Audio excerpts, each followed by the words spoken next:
Good evening. Academy of real HD homeo medical একাডেমির পক্ষ থেকে আমি ডাক্তার প্রফেশ চন্দ্র রায় আপনাদের সকলকে জানাচ্ছি আজকের ক্লাসে স্বাগত।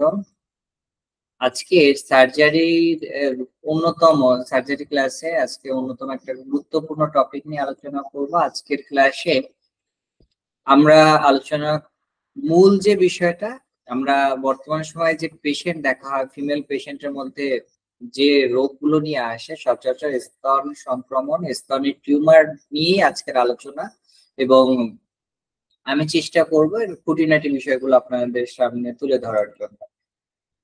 স্তন সংক্রমণ। স্তন সংক্রমণ হলো একটি যন্ত্রণাদায়ক এবং অস্বস্তিকর অবস্থা। অনেক স্তন দানকারী মায়েরা তাদের জীবনে অন্তত একবার এটার সম্মুখীন হয়েছে বলে ধরা হয়। এখন যেহেতু এটা একটা যন্ত্রণাদায়ক অবস্থা অস্বস্তিকর রয়েছে, এখন যাদের সন্তান হয় বা যাদের বাচ্চা রয়েছে তাদের ক্ষেত্রে কিন্তু এই ধরনের সমস্যা দেখা যায়। এখন এর যে লক্ষণগুলো রয়েছে, আমরা সাধারণত সে কি বলে, একজন মা যার বাচ্চা হয়েছে, বাচ্চা দুধ খায়, তো দেখা যাচ্ছে মাঝে মাঝে কি হয়, দুধের মধ্যে দুধটা জমাট বেঁধে যায়, যেটাকে সহজে বলা হয় মাস্টাইটিস। এই মাস্টাইটিস বা স্তনের সংক্রমণ বা এই ধরনের অনেক রোগ হতে পারে, অনেক রোগ রয়েছে যেটা মায়েদের হয়ে থাকে। এখন এখানে মূল লক্ষণটা কি? সাধারণত এই ছবিটা দেখলে আপনারা বুঝতে পারছেন, আমার মনে হয় এখানে খুব সুন্দরভাবে সে মা কি করছে, এটা চেপে ধরে রেখেছে, ব্যথা করছে, দেখেই বোঝা যাচ্ছে। তো এই যে ব্যথাটা, এই ব্যথাটার মূল উৎপত্তিটা যে সন্তান প্রসব করলে বা সন্তান হলেই যে স্তনে ব্যথা হবে এমন নয়। অনেকেই আছে যাদের সন্তান হয়নি কিন্তু পিরিয়ডের মাসিক হওয়ার অর্থাৎ মাসিকের আগেও কিন্তু বুকে ব্যথা করে, স্তনে ব্যথা করে। তো এই যে স্তনে ব্যথা, স্তন সংক্রান্ত বিভিন্ন রোগ রয়েছে যেগুলো আমরা আজকে আলোচনা করব, আপনারা পড়বেন এবং পরবর্তী ক্লাসে এই নিয়ে আরো বিস্তারিত আলোচনা হবে যদি আপনার প্রশ্ন থাকে সে তার উপরে। তো মাস্টাইটিস, এখন এর যে সাধারণ লক্ষণ কি হয়, সাধারণত দেখা যাচ্ছে স্তনে র্যাশ হয়, এক প্রকার লাল লাল ভাব থাকে, সেই জায়গাটা স্তনটা খোলা থাকে, অনেক সময় চুলকাতে পারে। তারপরে স্তন বৃন্ত থেকে আপনার ডিসচার্জ হতে পারে, দেখা যাচ্ছে সে তার কোনো সন্তান নেই কিন্তু তার ব্রেস্টের থেকে আপনার মিল্কের মতন ডিসচার্জ হচ্ছে। এই ধরনের অনেক রোগ রয়েছে যেগুলো আমাদেরকে জানতে হবে। আবার অনেক সময় মনে হয় এর সাথে মায়েদের জ্বর থাকে, সর্দি থাকে, অনেক সময় লিম্ফ নোড স্তনের পাশে, বিশেষ করে বুগলের পাশে লিম্ফ নোড গুলো ফুলে থাকে। অনেক সময় দেখা যাচ্ছে অনেকে আমাদের গ্রাম্য ভাষায় বলে দুধ পুষ্ণি মনে বলে, অর্থাৎ বুকের পাশে আপনার বুগলের এখানে বেশ খানিকটা স্থানটা ফুলে ওঠে। এই ধরনের সমস্যা দেখা যায় এবং এই ধরনের সমস্যার দেখা দিলে ম্যাক্সিমাম ক্ষেত্রে কিছু পরীক্ষা আছে কমন করা হয়, আর অনেক সময় আছে নিজে নিজে, অর্থাৎ একজন যিনি আক্রান্ত হচ্ছেন তিনি পরীক্ষা করেন। পরীক্ষা করে ব্যথা থাকলে এলাকার যারা অভিজ্ঞ বয়স্ক যে মহিলা রয়েছে তাদের কাছে ঘরোয়া ভাবে বিভিন্ন টোটকা প্যাথির তারা টোটকা ট্রিটমেন্ট করে থাকে। যখন সেটাই পরিবর্তন হয় না, ব্যথা হয়, তখন কিন্তু সে একজন গাইনি ডাক্তার কাছে যায় এবং সে তখন ইউএসজি অফ ব্রেস্ট সহ বিভিন্ন পরীক্ষা নিরীক্ষা করে। পরীক্ষা নিরীক্ষা করার পরে কিন্তু একটা রোগ ধরা পড়ে। এই রোগটা ধরার পরে সে যখন ব্রেস্টে কোনো প্রবলেম হয়, যদি কোনো মারাত্মক রোগ হয়, তখন সে সেই রুগীটাকে রেফার করে কোথায়, সিনিয়র ডক্টর। যখন সেটা হয় না তখন একসময় অপারেশনের কথা বলে। এই সময় দেখা যাচ্ছে যখন অপারেশনের কথা বলছে তখন আমাদের হোমিওপ্যাথিতে অনেকেই চলে আসে যে আমি অপারেশন করব না, কারণ অপারেশন অনেকের ভয় রয়েছে, অনেকের আর্থিক সেই সামর্থ্য নেই যার কারণে সে অপারেশন করবে। এখন যখন অপারেশন করতে হবে তখন আমাদের মধ্যে অনেকেই আছে কি করি, অনেক ডক্টর আছেন যে রুগীর যে শারীরিক যে পরীক্ষাগুলো করা হয় সেগুলো অনেকে দেখা হয় না বিভিন্ন কারণে। তো সেই জন্য অনেক সময় জটিলতা রয়েছে। তো এই ক্ষেত্রে আমরা কয়েকটা পরীক্ষা, বিশেষ করে ম্যামোগ্রাম, তারপরে যদি আল্ট্রাসোনোগ্রাম থাকে সেটা দেখবো, বায়োপসির যদি রিপোর্ট থাকে, যদি স্তনে যদি আপনার কোন রকম ম্যালিগন্যান্সি থাকে তাহলে অ্যালোপ্যাথিক ডক্টররা তারা কি করে, বায়োপসি করে। তো এই যে রিপোর্ট গুলো আছে, ক্যান্সার কোষ রয়েছে কিনা, এই সকল বিষয় কিন্তু আমরা আমাদের তথ্য আমাদের কেস হিস্ট্রিতে আমরা লিখবো, এবং সে যে ওষুধগুলো খাচ্ছে দীর্ঘদিন ধরে, যে ওষুধগুলো খাচ্ছে সেটা আমরা কি করব, যত্ন করে রাখবো, তারপর আমরা আমাদের প্রসিডিউর অনুসারে ট্রিটমেন্টটা করবো। তো দেখা যাচ্ছে অনেক সময় আছে যে এই ধরনের লক্ষণ, অর্থাৎ একটা মা তার সদ্য বাচ্চা, সে একটা ব্রেস্টের থেকে দুধ খাচ্ছে, আরেকটার থেকে খাচ্ছে না, কোনো এক কারণে একটা দিন যদি দেরি হয়ে যায় তখন কি হয়, ওইটা হালকা টক টক হয়ে গেল, স্বাদটা একটু পরিবর্তন হয়ে গেল, বাচ্চা তখন কিন্তু আর খেতে চায় না। যদি তখন খেতে না চায় তখন ওই সকল মায়েদের পরামর্শ দিতে হবে যে ব্রেস্ট ফিডিং পাম্প ব্যবহার করে ব্রেস্টের যে স্তন থেকে তার মিল্কটা কি সাকশন করে ফেলে দেওয়ার জন্য। তাহলে এই ধরনের রোগ থেকে কি হতে পারে, তার সমাধান হয়ে যেতে পারে। এবং অনেক সময় আমরা তাকে পরামর্শ দিব যেমন বিশ্রাম করার জন্য, তারপরে তাকে যদি ব্যথা থাকে তাহলে ঢিলাঢালা পোশাক পরার জন্য, ঘাম যদি থাকে, যদি দুর্গন্ধ হয়, তো সেই ক্ষেত্রে আমরা কি বলবো যে এগুলো প্রতিদিন সে কি করবে, সেটা পরিষ্কার করবে, ডেটল থেকে পরিষ্কার করবে, এবং তার যে আমাদের স্বাভাবিকভাবে তাকে কিছু পরামর্শ প্রদান করা, অর্থাৎ কিছু দৈনন্দিন লাইফ স্টাইলে কিছু পরিবর্তন আনা। এইগুলো বলার সাথে সাথে আমরা কি করতে পারি, তাকে একটা সুন্দর কাউন্সিলিং করা। এবং এই ক্ষেত্রে অবশ্যই ফিমেল পেশেন্ট দেখতে গেলে চেম্বারে অবশ্যই একজন মহিলা ফিমেল আপনার অ্যাসিস্ট্যান্ট দরকার আছে। একজন নার্স হলে খুবই ভালো, যদি না থাকে একজন ফিমেল ডক্টর থাকা লাগবে, যে আপনার সাথে থাকবে। বিশেষ করে ফিমেল পেশেন্ট, এই স্তনের রোগ দেখার জন্য আপনার চেম্বারে অবশ্যই একজন ফিমেল পেশেন্টের প্রয়োজন আছে। এখন ব্রেস্টের ডিজিজ টাইপ, এখানে আমরা সাধারণত অ্যাবসেস বলি, ফিব্রো অ্যাডিনোমা বলি, সিস্ট বলি, ফিব্রো অ্যাডিনোমাটোসিস, টিউমার, এই কয়টা কিন্তু আমাদের বেশিরভাগ দেখা যায়। কিন্তু আমি এখানে মোট 23টা ডিজিজ কে আমি এখানে ইন্ডিকেশন করেছি বা লিখেছি। এই 23টা ডিজিজই কিন্তু কম বেশি পাওয়া যায়, এবং আমাদের এই প্রত্যেকটা ডিজিজ সম্পর্কে একটু ধারণা রাখতে হবে, কারণ এই রোগগুলো দিন দিন বেড়ে চলেছে, এবং এতে হোমিওপ্যাথিতে খুব ভালো রেসপন্স করে ওষুধ দিলে, এবং খুব দ্রুত তারা কি করে, তাদের কষ্টকর যে উপসর্গগুলো আছে, যে কষ্ট অনুভূত হয়, সেটা কিন্তু আমাদের ওষুধের মাধ্যমে খুব দ্রুত উপশম করা সম্ভব, রিকভারি করা সম্ভব, এবং পরিশেষে যে আরোগ্য আমরা বলি সেই আরোগ্যটাও সম্ভব। এই জন্য আমাদের ডিজিজ সম্পর্কে জানতে হবে। আমি যদি একটা রোগের সাধারণ লক্ষণ না জানি তাহলে ওই রোগীটার অসাধারণ লক্ষণটা আমি কিভাবে চিহ্নিত করবো। এই জন্য সাধারণ লক্ষণগুলো জানলে আমরা অসাধারণ লক্ষণগুলো জানতে পারবো, এবং সেই অনুসারে চিকিৎসা করব। যেমন ফিব্রোয়াডিনোমা বলেন, হাইপার প্লাসিয়া বলেন, তো এই ধরনের ব্রেস্ট সিস্ট, এমনি সিস্ট, ফ্যাট নেক্রোসিস, তো এই ধরনের কিন্তু মাস্টাইটিস, এগুলো কিন্তু কমন। এখানে ব্রেস্ট পেইনটা তো প্রায় সময় ম্যাক্সিমাম ক্ষেত্রে আপনার অধিকাংশ মেয়েদেরই হয়ে থাকে। একটু শারীরিক সমস্যা, হরমোনাল ইমব্যালেন্স হলে, হাইপার থাইরয়েডিজম, হাইপোথাইরয়েডিজমের রোগীদেরও মধ্যে অনেক সমস্যা দেখা যায়। তারপর আমরা টিএসএইচ হরমোনের যদি প্রবলেম হয় তখন কিন্তু দেখা যায়। তারপরে আপনার বিভিন্ন যে টিউমার গুলো থাকে, ইন্ট্রোডাক্টাল প্যাপিলোমা থাকতে পারে। তো এই যে রোগগুলো আছে এই রোগগুলো সম্পর্কে আপনারা একটু কাইন্ডলি বাসায় পড়বেন। তারপর যদি কোনো রোগ সম্পর্কে বিস্তারিত জানতে হয় আপনারা নেক্সট ক্লাসে বললে আমি সেই বিষয়ে আলোচনা করব। এখন স্তনের টিউমার, এটা খুবই একটা কমন জিনিস। স্তনের টিউমার হলো স্তন কোষে অস্বাভাবিক বৃদ্ধি, বিভিন্ন কারণে বৃদ্ধিটা হতে পারে। এখন স্তন টিউমার যদি হয় তাহলে আমাদের অনেকেই সেটা মনে করে ক্যান্সারের ভয় করা, অর্থাৎ ব্রেস্ট ক্যান্সার। ব্রেস্ট টিউমার হলে ব্রেস্ট ক্যান্সার হয়ে যাবে এরকম একটা ভয় থাকে। এর মধ্যে সবই যে ক্যান্সার হয় তা না, আপনার ম্যালিগনেন্ট আর বিনাইন এই নিয়ে বেশ কয়েকটা আলোচনা হয়ে গেছে। যদি ম্যালিগনেন্ট হয় তাহলে সেটা ক্যান্সার হয়ে যাবে এবং সেখানে লক্ষণীয় ব্যথা থাকবে।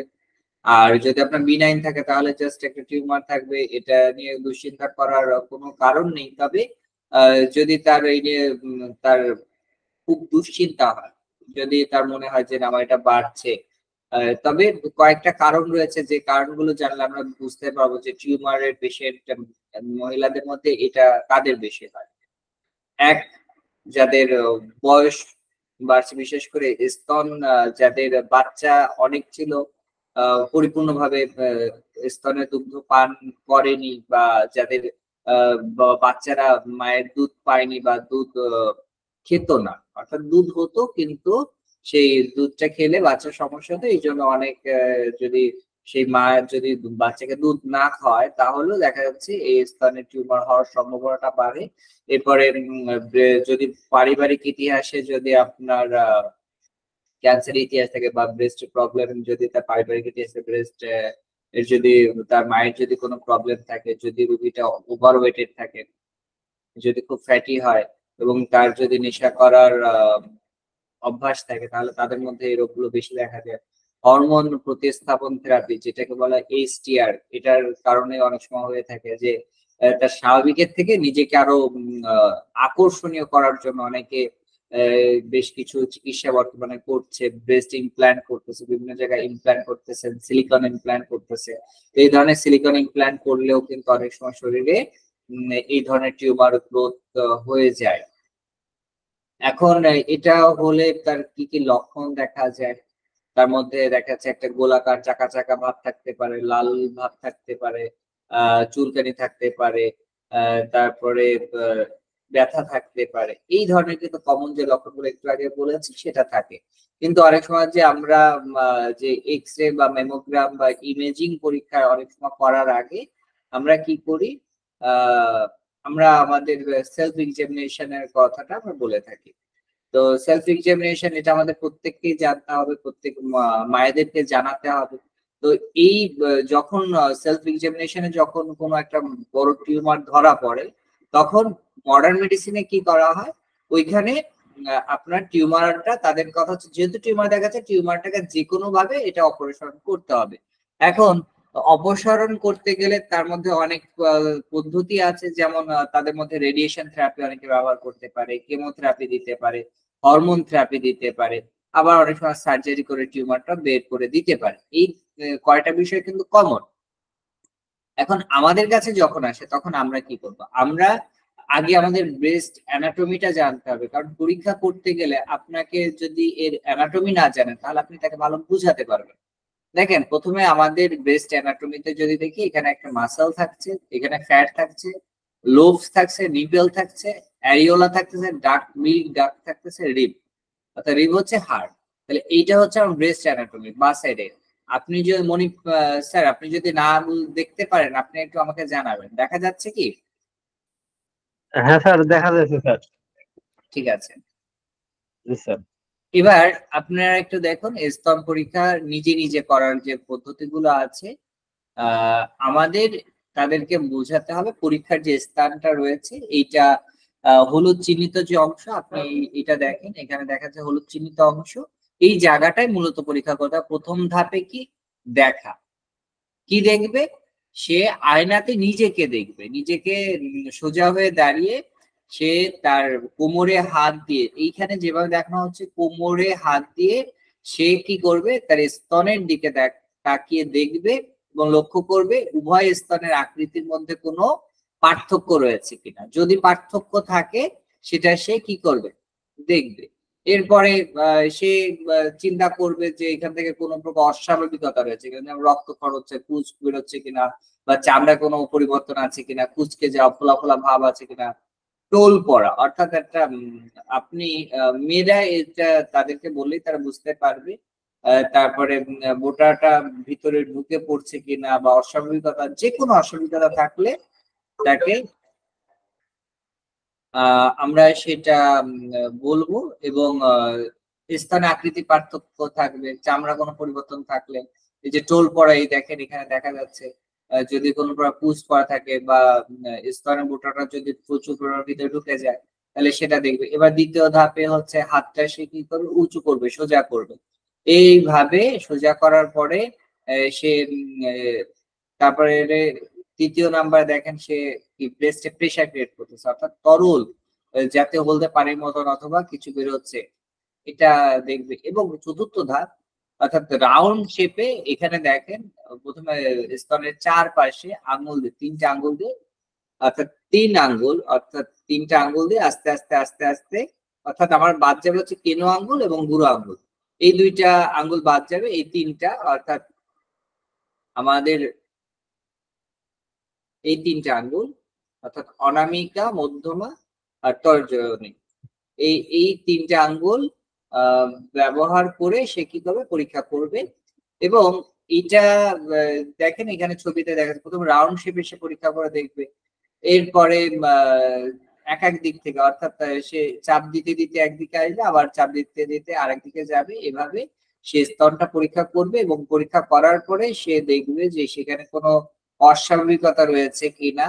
এবং এটা প্রতি মাসে একবার করবে, এবং বিশেষ করে মাসিকের 7 দিন পরে পরীক্ষাটা করা অনেক সময় হয়, বলতে হবে। এবং যদি কারো সমস্যা থাকে তাহলে সে আগেও করতে পারে, ঠিক আছে, সে এটা আগেও করতে পারে। এবং সবসময় আমরা চেষ্টা করব যে আপনার যে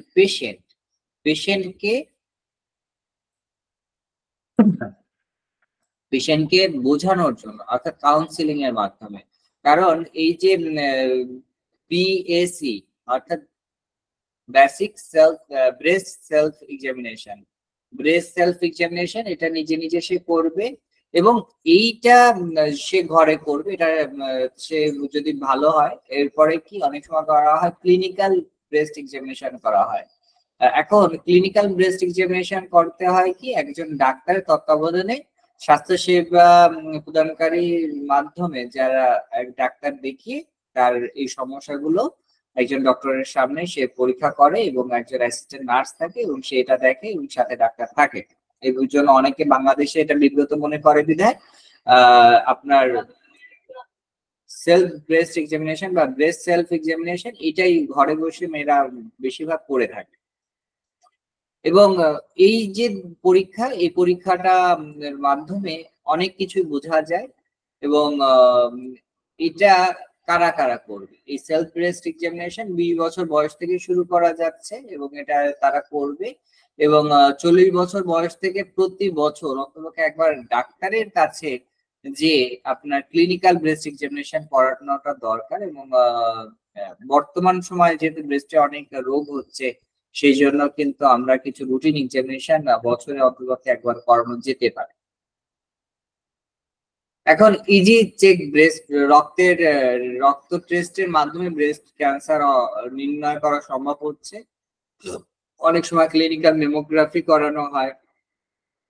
তো এই পরীক্ষার থেকে কিন্তু আপনার ইজি চেক ব্রেস্ট একটা পরীক্ষা, যেটা নতুন করা হয়েছে, রক্তের টেস্ট। এই টেস্টের মাধ্যমে কিন্তু নারীদের যে রক্তে যদি কোনো সমস্যা থাকে, ব্রেস্টের যদি কোনো প্রবলেম থাকে, তাহলে এটা প্রায় 99% হচ্ছে ব্রেস্ট ক্যান্সারটাকে আগের থেকেই নির্ণয় করা যাচ্ছে। এবং নটিংহাম বিশ্ববিদ্যালয় স্কুল অব মেডিসিনের গবেষকরা কিন্তু এই নতুন টেস্টের প্রচলন করেছেন, এবং তারা এটা দেখেছেন যে ব্রেস্ট টিউমার বা কোষে যদি হয়ে থাকে তাহলে রক্তের এই পরীক্ষার মাধ্যমে তারা এটা নির্ণয় করতে পারছেন। এখানে মূলত কি থাকে, ক্যান্সার কোষে আক্রান্ত যে আমাদের এন্টিজেন, যে প্রোটিন থাকে, সেই প্রোটিনের বিরুদ্ধে আমাদের অ্যান্টিবডি কি কাজ করছে, এই বিষয়গুলো কিন্তু রক্তের পরীক্ষার মাধ্যমে তারা বের করতে পারে। এবং এর মাধ্যমে আরেকটা বিষয় যে এটা কিন্তু আপনার বিশ্ব স্বাস্থ্য সংস্থা এবং ফুড অ্যান্ড ড্রাগ অ্যাডমিনিস্ট্রেশনের মাধ্যমেও কিন্তু এটা বর্তমানে এই যে পরীক্ষাগুলো এগুলো কিন্তু ছাড়পত্র পেয়েছে এবং তারা বলছে যে 40 বছর বয়সী নারী যারা আছে তাদের প্রত্যেকের অন্তপক্ষে একবার করে হলেও এই রক্ত পরীক্ষাগুলো করা উচিত। তাহলে কি হবে, যদি এই ধরনের রোগ তার শরীরে থেকে থাকে তাহলে সেটা খুব সহজেই নির্ণয় করা যায়। বর্তমানে সোনোম্যামোগ্রাফি এটা খুবই প্রচলন রয়েছে। সোনোম্যামোগ্রাফি হচ্ছে একটা আল্ট্রাসাউন্ড পরীক্ষা যা আপনার স্বাভাবিক আল্ট্রাসাউন্ডের মতনই। এটা কোনো পার্শ্ব প্রতিক্রিয়া নেই। এই পরীক্ষার মাধ্যমে স্তনের টিস্যুতে যদি কোনো অস্বাভাবিকতা থাকে তাহলে সেটা খুব সহজে ধরা পড়া হয় এবং স্তন যদি আপনার এটা একটা চমৎকার ডায়াগনস্টিক টুল যেটা বর্তমানে ম্যাক্সিমাম ডাক্তারই কিন্তু এটা এই রিপোর্টটাকে খুব গ্রহণ করে থাকে, কারণ এর মাধ্যমে স্তনে টিউমার আছে কিনা, ক্যান্সার আছে কিনা বা অন্য কোনো সমস্যা আছে কিনা, সিস্ট আছে কিনা, অ্যাবসেস আছে কিনা এগুলো কিন্তু খুব সহজেই এটা নির্ণয় করা যায় এবং এটাতে কোনো পার্শ্ব প্রতিক্রিয়া নেই এবং যার কারণে আল্ট্রাসোনো মেশিন কিন্তু বাংলাদেশে ম্যাক্সিমাম সকল ডায়াগনস্টিক সেন্টার রয়েছে। তো এইটা হচ্ছে আপনার অ্যানোমেলি প্রব দিয়ে হচ্ছে আপনার এই পরীক্ষাটা করা হয়। তো আল্ট্রাসোনো মেশিনে তো এটা করলে আপনার অনেক সময় আছে যে অনেকেই বিশেষ করে মডার্ন মেডিসিন যারা প্র্যাকটিশনার তারা কি করে বায়োপসি করার কথা বলে। তো আমরা হোমিওপ্যাথিক ডক্টররা কখনো বায়োপসির কথা বলি না, কারণ আমরা বিশ্বাস করি যে বায়োপসি করলে রোগীর ক্যান্সার হওয়ার সম্ভাবনাটা অনেক বেড়ে যায়। যদিও বা তার নাও হতো কিন্তু এই বায়োপসি করার কারণে এই ক্যান্সারটা হওয়ার সম্ভাবনাটা প্রায় 90 না 95% বেড়ে যায়, যেটা আগে ছিল না। যেটা আগে দেখা যাচ্ছে 5% ছিল সেটা 95 ভাগ বাড়ানো হয়ে যায় বায়োপসির জন্য। এই জন্য আমরা অন্তত হোমিওপ্যাথিক যারা ফিজিশিয়ান আছে অন্য যত পরীক্ষা আছে সেটা রেফার করব যে আপনারা এগুলো করেন কিন্তু বায়োপসি করা লাগবে, সোনোম্যামোগ্রাফি এগুলো করা উচিত। এখন এই সোনোম্যামোগ্রাফি বর্তমানে এটা একটা পিণ্ডর মতন যদি কেউ কোনো কিছু মনে করে যে না আমার এখানে একটা শক্ত কিছু বোধ হচ্ছে হাতে সে মনে করছে। এখন আপনি একজন মেল ডক্টর, আপনার কোনো ফিমেল পেশেন্ট মানে অ্যাসিস্ট্যান্ট নেই বা নার্স নেই, আপনি তো আর দেখতে পারেন। তখন তাকে বলবেন যে আপনি যে অনুভূতি হচ্ছে তাহলে আপনি তখন আপনি একটা সোনোম্যামোগ্রাফি ইউএসজি অফ ব্রেস্ট লিখে দিলেন, তখন সেটা পরীক্ষা করে আনলো এবং পিণ্ডটা আপনি দেখলেন এবং ওই অনুসারে আপনি ট্রিটমেন্টটা শুরু করলেন, প্রসিডিউরটা শুরু করলেন। এরপরে আপনি ধাপে ধাপে তার ট্রিটমেন্ট করছেন, সে সুস্থ হচ্ছে, এরপর একটা ট্রিটমেন্ট করে ওটার একটা ছবি রাখবেন এবং সর্বশেষ যখন সুস্থ হয়ে যাবে তখন একটা ছবি রাখবেন। এই তিনটা যখন আপনি তথ্য রাখবেন তখন কিন্তু তাকে কি করতে পারবেন, ওই রিপোর্টটা তখন একটা অথেন্টিক ডকুমেন্ট হবে যেটা আপনি অন্যান্য পেশেন্টকেও দেখাতে পারবেন।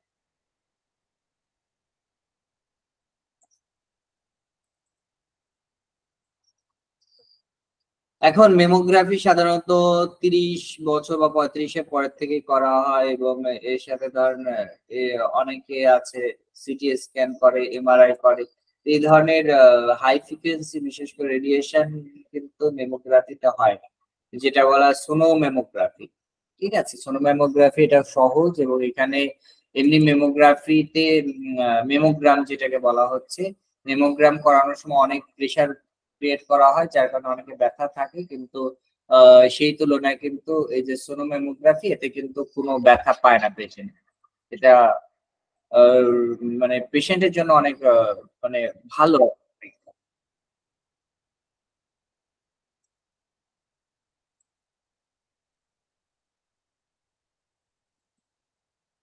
এখন এই মেমোগ্রাফির মাধ্যমে ধরেন আপনার ডাক্ট ব্রেস্টের যদি কোনো ক্যান্সার থাকে এগুলো কিন্তু বোঝা যায়, কিন্তু বোঝা গেলেই যে সাথে সাথে যে এটাকে ক্যান্সার বলতে হবে তা কিন্তু না।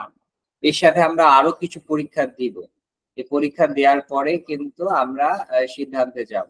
এখন যখনই আপনি এইটা ওষুধ দেখবেন তখন আপনি কি বলবেন যে আমাদের বেশ কিছু হোমিওপ্যাথিক ওষুধ আছে যেগুলো খুবই কমনলি ব্যবহার করা হয় ব্রেস্ট টিউমারের ক্ষেত্রে। আপনি বলুন তো আমরা ব্রেস্ট টিউমারে কি কি ওষুধ ব্যবহার করে থাকি সাধারণত? অনেক ক্যান্সার, আপনি বলুন।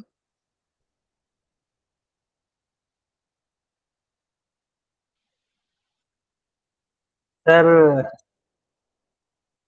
ব্রেস্ট ক্যান্সার তো এটা আমার জানা নাই স্যার। ঠিক আছে, কোনো সমস্যা নেই, আমি বলে দিচ্ছি। আপনি কি আমার জি কথা স্যার। শুনতে পাচ্ছেন তো? জি স্যার, শুনতে পাচ্ছি স্যার। ঠিক আছে। অ্যাকচুয়ালি আচ্ছা। ব্রেস্টের জন্য আমরা রেপার্টরি যদি করি তাহলে অনেক মেডিসিন রয়েছে, কিন্তু রেপার্টরি ছাড়াও আপনার মাথায় কিছু কমন মেডিসিন থাকতে হবে। ঠিক আছে, অনেক সময় আছে আপনার রেপার্টরি করা সম্ভব হচ্ছে না, আপনার হয়তো বা কম্পিউটার নেই, বা আপনার রাডার সফটওয়্যারটা নেই, বা আপনার আধুনিক সফটওয়্যারটা আপনি কিনতে পারেন নাই, তাই বলে কি আপনি চিকিৎসা করবেন? অবশ্যই আপনি চিকিৎসা করবেন। সেই ক্ষেত্রে আপনাকে যেমন যে মেডিসিন রয়েছেন এই ব্রেস্টের সংক্রান্ত যে রোগের ক্ষেত্রে আপনি ম্যাক্সিমাম ক্ষেত্রে আমাদের যে মেডিসিন গুলো কমনলি আসে সেইগুলো আমি আলোচনা করছি।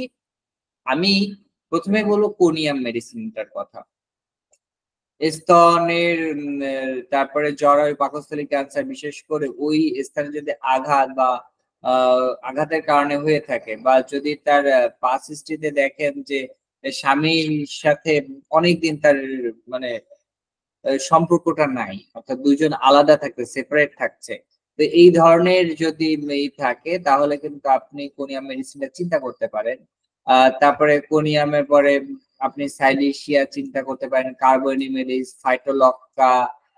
তারপরে এই ওষুধগুলো কিন্তু খুবই কমন একটা ওষুধ। যে আমি যে বলছি গ্রাফাইটিস, যেহেতু আপনার যদি ডিসচার্জটা হয় সেই ডিসচার্জটা যদি একদম আঠালো, মধুর মতন যদি আঠালো হয়, তারপর পালসেটিলা, তারপরে আপনার সিপিয়া, ক্যালকেরিয়া ফ্লোর, তারপরে হচ্ছে এই ধরনের, অর্থাৎ ক্যালকেরিয়া আয়োড, ক্যালকেরিয়া কার্ভ, এই তারপরে যদি ক্যান্সার যদি বংশগত হিস্ট্রি থাকে তাহলে কার্সিনোসিনাম, এবং আপনি মাইজমেটিক মেডিসিন হিসাবে এখানে Thuja, meadow, syphilinum, tuberculinum, Bacillinum, এই মেডিসিন গুলো কিন্তু আপনার ব্যবহৃত হয়। এখন এটা, এই ওষুধগুলো সম্পর্কে আপনার একটা সুস্পষ্ট ধারণা থাকতে হবে। তার মানে এই না যে আপনি এটা এই ওষুধই ব্যবহার করতে হবে। আপনি যদি দেখেন আঘাত পেয়েছে, সামান্য আর্নিকা মেডিসিন দিয়েও কিন্তু আপনি ব্রেস্ট টিউমার, ব্রেস্ট ক্যান্সারের মতন একটা রোগকেও আপনি সারাতে সক্ষম, যদি সেটার লক্ষণে সম্পূর্ণরূপে মিলে। কিন্তু এই ওষুধগুলো বেশি ব্যবহৃত হয়। তবে এই ধরনের পেশেন্ট দেখতে গেলে আপনার চেম্বারে গ্লোভস থাকা লাগবে, ফার্স্ট এইডের যে নিয়ম কানুন গুলো আছে সেগুলো আপনার থাকা লাগবে অবশ্যই। ব্রেস্টে যদি কোনো ডিসচার্জ হয় তাহলে কিন্তু এই যে যেমন আপনার কোল্ড প্যাক, অনেক সময় আছে যে ঠান্ডা অনুভূতি, হট ব্যাগ রাখা প্রয়োজন হয় অনেক ক্ষেত্রে। যদি আপনি কোনো নির্দিষ্ট বিষয় রুগী দেখেন তাহলে কিন্তু আপনি বুঝতে পারবেন যে আমার এই ধরনের রুগী আসছে, তাহলে হট ওয়াটার থেরাপি দেয় না আপনার, হট মানে গরম পানি একটা প্যাডের মধ্যে ভরে সেক দেয়, তদ্রূপ ঠান্ডা বরফ দিয়েও কিন্তু সেক দেয়। তাহলে আপনার আইস রোলিং করানোর জন্য আপনি ইনস্ট্রুমেন্ট রাখতে পারেন। তারপরে এগুলো রেখে আপনার দেখার জন্য আপনি ইনস্ট্রুমেন্ট গুলো কিন্তু আপনার চেম্বারে রাখবেন। এরপর নন ক্যান্সারের ব্রেস্ট ডিজিজের জন্য দেখেন যে পরীক্ষাগুলো আছে। ব্রেস্ট ডিজিজের জন্য ডায়াগনোসিস আমরা যখন করা হয়, আপনি মুখের কথা কিন্তু কোনো গুরুত্ব নাই। তার ডিসচার্জ যাই থাকুক না কেন, আপনাকে একটা পরিপূর্ণ মেডিকেল হিস্ট্রি নেওয়া লাগবে, ফিজিক্যাল এক্সামিনেশন করা লাগবে। এটা অবশ্যই একটা প্রফেশনাল নার্স বা একজন ফিমেল ডক্টরদের নিয়ে আপনাকে এটা করতে হবে। এবং তারা এটা দেখবে, দেখে তারা যে ভিজুয়ালি তারা দেখে অনেক সময় আছে তারা ফিজিক্যাল এক্সামিনেশন করবে, তারা ওইখানে পাম্প করে দেখবে। এবার ইমেজিং টেস্টে বললাম মেমোগ্রাফি আছে, তারপরে এমআরআই করা হয়, আল্ট্রাসাউন্ড, আল্ট্রাসোনোগ্রাফি করা হয়, আপনার হেমোলাইটিক যে পরীক্ষাগুলো, রক্তের পরীক্ষার মধ্যে আপনার সিবিসি করানো হবে। এই ধরনের যে কমন যে পরীক্ষাগুলো, ঠিক আছে, এই কমন গুলো আপনার পরীক্ষা করে রিপোর্টে রাখতে হবে। দেখেন নন ক্যান্সার ব্রেস্ট ডিজিজ, দেখেন এখানে কন্ট্রাস্ট এবং কনভেনশনাল সিটি স্ক্যান, এখন দুটোর মধ্যে কিন্তু পার্থক্য আছে। এই পার্থক্যগুলো আপনাদের আমি মনে করি যে কিছু বেসিক ধারণা রাখতে হবে যে কোনটা কিরকম হয়, আমাদের মেশিন গুলো কিরকম দেখাচ্ছে, ব্রেস্ট পরীক্ষাটা কিরকম করে, অর্থাৎ আপনার এমআরআই করাতে গেলে এইভাবে করে ব্রেস্টের এমআরআইটা। তো এমআরআই রিপোর্টটা থাকে ঠিক এরকম, এই যে টিউমারও হয়েছে, এখানে আপনার সমস্যাটা দেখা যাচ্ছে, সাদা দেখা যাচ্ছে টিউমারটা। এবং এই যে পরীক্ষাগুলো আছে এগুলো করলে আমরা কিন্তু বুঝতে পারবো, সহজে বোঝা যায়। দেখেন ব্রেস্ট ডেনসিটি ক্যালসিফিকেশন আমাদের এখানে ফ্যাটি, যে আপনার ফ্যাট যদি বেশি থাকে, তারপরে এই ব্রেস্টের যে আপনার ডেনসিটি গুলো আছে এগুলো কিন্তু রিপোর্ট গুলো দেখলে ওইখানে আমরা রিপোর্ট পড়লে বোঝা যায়। পিটি স্ক্যান মেশিন রয়েছে এখানে, দেখেন সিইসিটি, আপনার পিট বা সিটি স্ক্যান, এগুলো দেখেন প্রত্যেকটা কিন্তু তথ্য প্রযুক্তির কারণে আরো ক্যান্সার যে সেলগুলো এটাকে কিন্তু খুব সহজে পিটি স্ক্যানের মাধ্যমে বা পিট সিটি স্ক্যান যেকে বলা হয়, এখানে ক্যান্সারের জন্য খুবই এটা বর্তমানে চলছে। বাংলাদেশের 2টা প্রতিষ্ঠানে হচ্ছে পিটি স্ক্যান করে, আরো কোনো প্রতিষ্ঠানে কিন্তু হয় না, এবং সেটা ঢাকাতে অবস্থিত। তো ক্যান্সারের যদি হয়, দেখেন পিটি স্ক্যানে কিভাবে বোঝা যায় ক্যান্সারের, এই যে দেখেন ক্যান্সারটা কত সুন্দর করে এখানে আপনার ক্যান্সারের কোষটা দেখা যাচ্ছে। আর এমআরআই রিপোর্টে দেখছেন, এমআরআই রিপোর্টে কি রকম আসছে, এই হচ্ছে পার্থক্য। ঠিক আছে, এমআরআই আর ব্রেস্টের মধ্যে কিন্তু একটা বড় থাকবে একটা ছোট থাকবে, এটা স্বাভাবিক মেয়েদের। এটা কিন্তু আপনার তারা তো অবশ্যই জানে। আর এরকম থাকলে দেখেন, এখানে দেখেন এমআরআই রিপোর্ট, সিটি স্ক্যানের রিপোর্ট, পিট সিটি স্ক্যানের রিপোর্ট, ডিওয়াই রিপোর্ট। ঠিক আছে, এই যে রিপোর্ট গুলো আমাদের পার্থক্য গুলো আমাদের জানতে হবে, এবং তার সামর্থ্য অনুসারে আমরা পরীক্ষা লিখে দিব, এবং সেটা করলে তাহলে সে বুঝতে পারবে। এবং বিস্তারিত যদি আপনার এই বিষয়ে বেশি রোগী দেখেন তাহলে আরো আরো পরীক্ষার যে আপনার এমআরআই রিপোর্ট কিভাবে পড়তে হয় বা ডায়াগনোসিস কি কি করতে হয় সেগুলো কিন্তু আমাদের জানতে হবে, এবং আমরা ওই বিষয়ে কি করব ধারণা নিব। তো এখানে দেখেন আমাদের যে টিউমার, স্বাভাবিক যে স্কিনে যেমন টিউমার হয়, তো ব্রেস্টের সেভাবে হয়, সেখানে ব্লাড ভেসেল থাকতেছে। তো স্কিন সারফেসের উপর টিউমারটা থাকলে নিচে থাকে, যখন তখন হালকা গুটি গুটি মনে হয়। যখন গ্রোয়িং টিউমার থাকে তখন ওইটা বেশ উঁচু মনে হবে। আর যখন এটা আরো বেশি বড় হয়ে যাবে তখন কিন্তু আমরা দেখতে পাবো, পরীক্ষা করতে পারবো। তো বিগিনিং টিউমার এবং ম্যালিগন্যান্ট টিউমার, এই 2 ধরনের টিউমারই কিন্তু বিগিনিংটাই হচ্ছে বিনাইন টিউমার। তো এখান ক্ষেত্রে আপনাকে খেয়াল করতে হবে লাইপোমা, ফিব্রোমা, হিমানজিওমা, তারপরে আপনার অ্যাডিনোমা, এই যে বিষয়গুলো আছে এই বিষয়গুলো কিন্তু এর সাথে সম্পর্কযুক্ত। তো এই যতটুকু আলোচনা করলাম, এখানে কি আপনার কোনো প্রশ্ন আছে? যদি থাকে আপনি করেন, তারপরে আমি 3D মডেলে চলে যাব।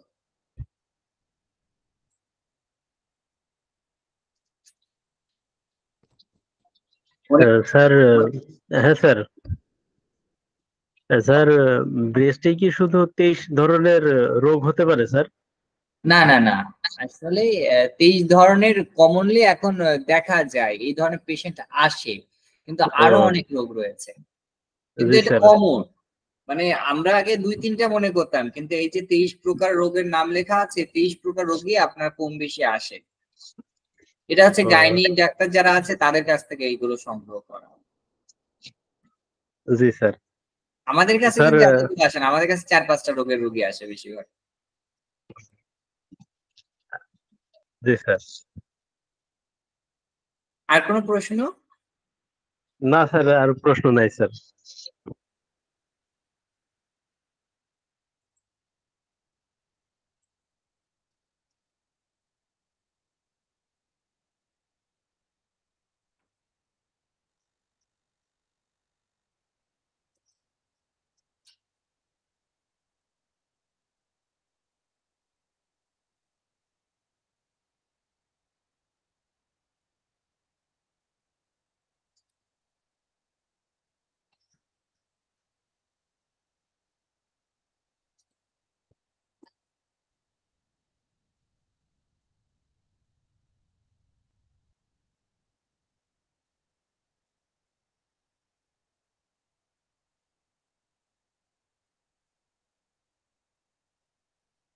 অ্যাকচুয়ালি ব্রেস্টের যদি আমাদের ট্রিটমেন্ট করতে হয়, আমাদের রিপ্রোডাকশন সম্পর্কে বুঝতে গেলে আমাদের ফিমেল অ্যানাটমিটা ভালো করে বুঝতে হবে। দেখেন, আমার মনে হয় আপনি দেখতে পাচ্ছেন,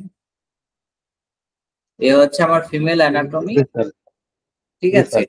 আমরা ধরেন যদি আমার ব্রেস্টের প্রবলেম হয়, তো ব্রেস্টের প্রবলেম থাকলে আমরা এটা হচ্ছে রাইট সাইড অর্থাৎ রাইট ব্রেস্ট, এটা হচ্ছে লেফট ব্রেস্ট। এবার রাইট ব্রেস্ট যদি বলা হয় তাহলে আমাদের রিপ্রোডাক্টিভ সিস্টেমের মধ্যে এটা মামরি গ্ল্যান্ড অর্থাৎ মামরি বলা হচ্ছে। তো মামরি গ্ল্যান্ড, ব্রেস্ট টিস্যু।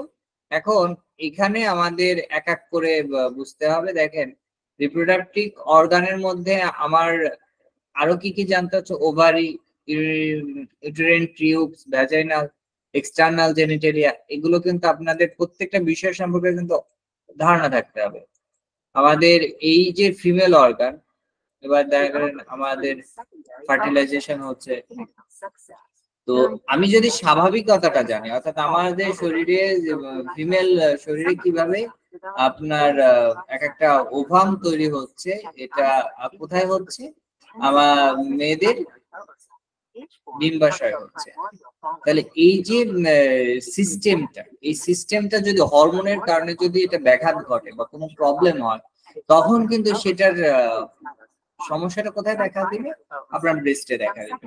এটাই কিন্তু স্বাভাবিক। অর্থাৎ আমাদের রিপ্রোডাক্টিভ অর্গানটা কিন্তু শুধুমাত্র যে এর সাথে যুক্ত তা না, আমার যে ওভারিতে হচ্ছে সেই জন্য যে ওভারিটাই যে সম্পূর্ণ কাজ করতেছে তা না।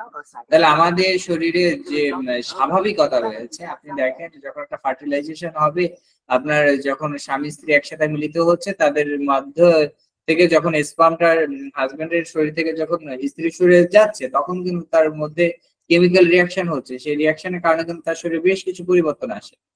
এই যে পরিবর্তন আসে, সেইটা কিন্তু একটা স্বাভাবিক নিয়মে হচ্ছে। এই স্বাভাবিক নিয়মটাকে যদি আমরা জানি, তাহলে আমরা অস্বাভাবিকতা থাকলে সেটা আমরা বুঝতে পারবো। তাহলে আমাদের follicular phase, luteal phase, ministerial phase, যেটা আমাদের প্রলিফারেটিভ ফেজ রয়েছে।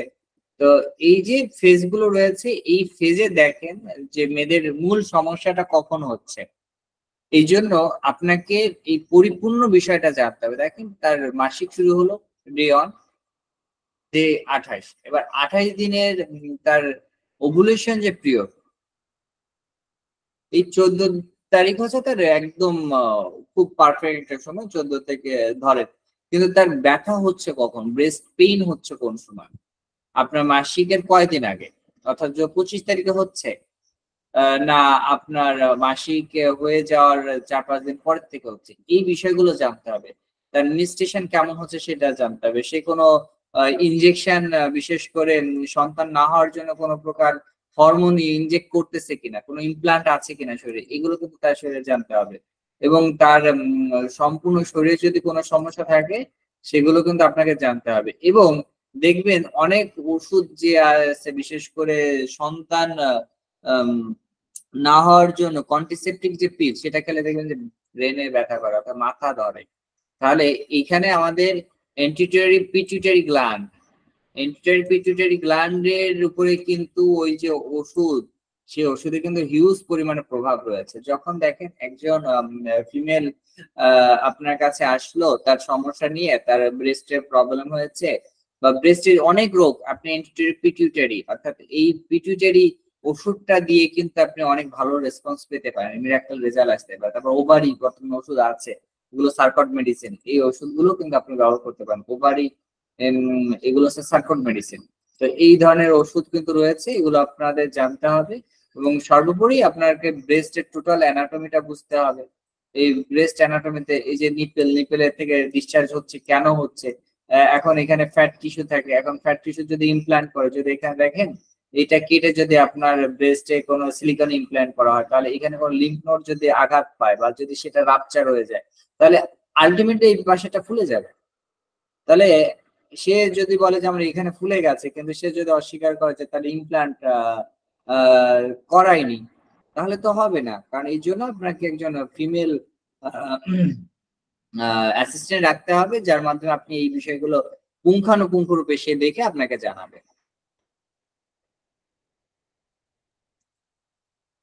এবার দেখেন আমি কেন বলছিলাম যে বাচ্চা যদি দুধ খায় তখন মাস্টাইটিস হয়ে থাকে। দেখেন আপনি দেখেন এই হচ্ছে ব্রেস্ট অ্যানাটমিটা। আপনার বাচ্চা যখন দুধটা খাচ্ছে অর্থাৎ সে যখন সাকশন করছে, সাক করছে, তখন কিন্তু তার ভিতর থেকে দুধটা চলে আসছে। এই যে মিল্ক বের হচ্ছে, এইটার প্রক্রিয়াটা যখন ব্যাহত হয় তখন কিন্তু বিভিন্ন রোগ হয়। এবার এই যে মামরি গ্ল্যান্ড, আমি যে মামরি গ্ল্যান্ড বললাম, এই হচ্ছে মামরি গ্ল্যান্ড। এখন আর এই দুধটা অনেক সময় আছে মেয়েদের হয় না যে বাচ্চা হয়নি কিন্তু দুধ বের হচ্ছে, তার কারণ হচ্ছে তার এন্টিটারি পিটুইটারি গ্ল্যান্ডে প্রবলেম আছে এবং প্রোল্যাকটিন হরমোনটা বেড়ে গেছে। এই জন্য যদি মেয়েদেরকে যদি তার ফিমেল কোনো প্রবলেম হয় তাহলে কিন্তু T3, T4, TSH এর সাথে প্রোল্যাকটিন হরমোন পরীক্ষা করানো হয়। ঠিক আছে। আর পিটুইটারি গ্ল্যান্ডের এন্টিরিয়র পিটুইটারি, পোস্টেরিয়র পিটুইটারি, এই দুইটা অংশ রয়েছে কিন্তু এটা খুবই খুবই গুরুত্বপূর্ণ। কারণ এই উপরেই কিন্তু আছে ল্যাকটেশন হরমোন। অর্থাৎ দেখেন বাচ্চা দুধ খাবে যখন সে করে এই ল্যাকটেশন হরমোন রয়েছে, যেটা প্রোল্যাকটিন হরমোন আমাদের শরীর থেকে নিঃসরণ হয়। তাহলে এই বিষয়গুলো আপনাদের যখন আপনার বলেন তো বাচ্চা দুধ খাচ্ছে কোথায়, আর সেটার আমাদের ইম্পালসটা কোথায় যাচ্ছে? ব্রেনে যাচ্ছে। ব্রেন থেকে আবার সাথে সাথে কয়েক সেকেন্ডের মধ্যে মেসেজ যাচ্ছে, তারপরে কিন্তু তার ব্রেস্টের থেকে দুগ্ধ নিঃসরণ হচ্ছে। অর্থাৎ ঈশ্বর আমাদেরকে কত সুন্দরভাবে সৃষ্টি করেছেন, যেখানে আমরা কয়েক সেকেন্ডের মধ্যে এত কিছু হয় যেটা অন্য কোথাও হয় না।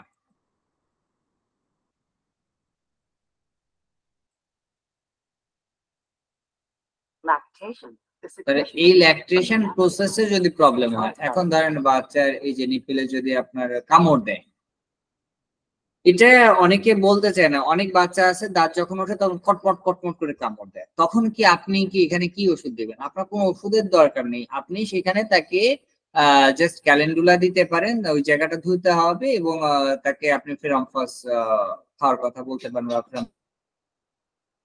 মারাত্মক না, কিন্তু এখানে ক্ষত হয়েছে, তার ব্যথা হচ্ছে, পেইন হচ্ছে।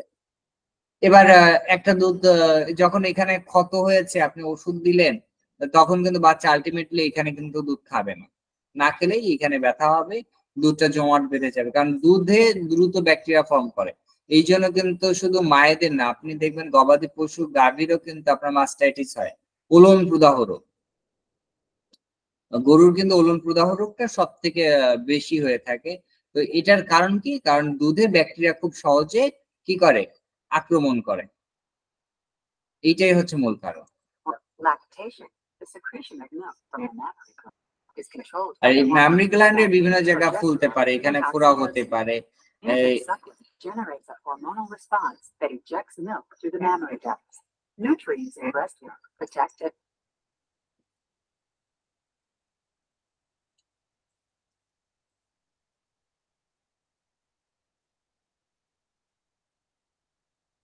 তাহলে বিষয়টা বোঝা গেল? জি স্যার। আমার মনে হয় যদি আপনার কোনো প্রশ্ন থাকে আপনি এবার করতে পারেন।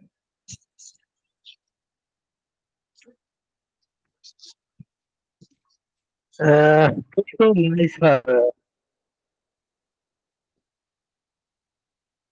আসলে ফিমেল পেশেন্ট আমাদের হোমিওপ্যাথি ডিপার্টমেন্টে আপনার সব থেকে বেশি কিন্তু শিশু এবং মহিলা, এই দুইটা পেশেন্টের কিন্তু বেশি আসে। অনেকে জি স্যার। যে মহিলাদের যে রোগগুলো আছে এই রোগগুলো কিন্তু অ্যালোপ্যাথিতে খুব ভালো চিকিৎসা নেই, যার কারণে অনেক গাইনি ডাক্তারও কিন্তু নিজেরাও কিন্তু হোমিওপ্যাথি চিকিৎসা নেয়। ঠিক আছে। হ্যাঁ স্যার। যে গাইনি জি ডক্টর তারাও কিন্তু চিকিৎসা নিচ্ছে। তাহলে আশার আলো, যেহেতু তারা চিকিৎসা নিচ্ছে, যদি চিকিৎসা থাকতো তাহলে তো তারা নিত না। এখন যেহেতু জি তারা স্যার। নিচ্ছে, সেহেতু আমাদের জন্য অনেক আশার আলো যে আমরা আরো ভালোভাবে পড়াশোনা করবো। যে 23টা ডিজিজের কথা বললাম, এগুলো সম্পর্কে আপনাদের ধারণা থাকতে হবে, যে একজন একটা প্রশ্ন করলো আপনি যেন একটা সঠিক উত্তরটা দিতে পারেন, যে সে যেন বুঝতে পারে যে না আপনি ভালো জানেন, আর কিছু না। হ্যাঁ কাউন্সিলিংটা অনেক স্যার। বড় ব্যাপার। তারপরে আপনার জি sir. Phytolacca medicine, Phytolacca decandra, Phytolacca, তো এই যে ওষুধগুলো রয়েছে এগুলো কিন্তু খুবই ব্যবহৃত হয়। এবং আরো অনেক ওষুধ রয়েছে। অর্থাৎ রেপোর্টারি খুললে আপনি বহু ওষুধ পাবেন, কিন্তু অন্তপক্ষে 10 থেকে 15টা ওষুধ যেটা বেশি ব্যবহৃত হয় সেটা আপনার মাথায় থাকা লাগবে। আপনি যে ডিজিজটার উপরে রুগী বেশি দেখবেন, দেখবেন ওই জায়গায় যে কমনলি যে মেডিসিন গুলো ব্যবহার হয় সেটা আপনার মাথায় আছে। এবং আপনি যেহেতু রুগীর না, রোগের ট্রিটমেন্ট করবেন না, রুগীর করবেন সেটা আপনাকে চিন্তা করতে হবে। কিন্তু আপনি রুগীর ট্রিটমেন্ট করলেও রোগটার জানতে হবে। এবং হ্যানিম্যান স্যার বলছেন জি যে কোন স্যার। ধরনের ব্যক্তির রোগ হয়েছে। এখন সেই ব্যক্তির ধরনটাকে চিন্তা করুন, মায়াজমকে চিন্তা করে। ধরেন সে সিফিলিটিক মায়াজম হলে আপনি সিফিলিনাম দিবেন। আর টিউবারকুলার মায়াজম হলে আপনি টিউবারকুলার ধাতের যে আমাদের মেডিসিন গুলো রয়েছে, আপনার ব্যাসিলিনাম, টিউবারকুলিন, এগুলো একটা ডোজ দিবেন হার্ড পোটেন্সিতে। উচ্চ শক্তির একটা ডোজ দিয়ে আপনি ধাতুগত মেডিসিনে চলে যাবেন, খুব ভালো রেজাল্ট পাবেন, খুব দ্রুত রেজাল্ট পাবেন। জি স্যার। ঠিক আছে? হ্যাঁ স্যার। আপনার স্যার তো প্রশ্ন আমার আছে? জি স্যার। বুঝতে স্যার পারিনি, কাইন্ডলি আমি আবার আগে বলুন। স্যার আমি আগে ভাবতাম যে হয়তো বা খুব